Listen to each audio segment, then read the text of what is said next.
መሄድ አለብኝ በእንግሊዘኛ እንዴት ነው የምትሉት? መሄድ አለብኝ። I gotta go ካላችሁ ልክ ናችሁ። I gotta go በእንግሊዘኛ የሆነ ነገር ማድረግ አለብኝ ስትሉ አለብኝ I gotta ብላችሁ ትጀምራላችሁ። I gotta ማለት I have got to know ከጀርባ ያለው ግራመር ምንድነው ምናምን እያላችሁ መጠየቅ መጨናነቅ አቁሙ። ጀስት የምሰጣችሁን ብቻ ተቀበል። I gotta ካላችሁ ማድረግ አለብኝ ማለት ነው። ለምሳሌ ማጥናት አለብኝ I gotta study I gotta study እሺ መስራት አለብኝ I gotta work ከዛ ደግሞ ማሰብ አለብኝ ማሰብ አለብኝ I gotta think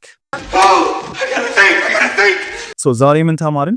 I gotta ብላችሁ ከጀመራችሁ በእንግሊዘኛ እንደዚህ ማድረግ አለብኝ እያላችሁ ነው።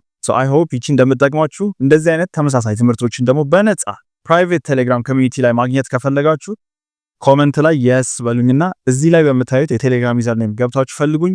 ከዚህ በፊት የተማርናቸው ከዚህ በኋላም ደግሞ ተጨማሪ ትምህርቶችን እዛ በነፃ አስቀምጥላችኋለሁ። ይመቻችሁ።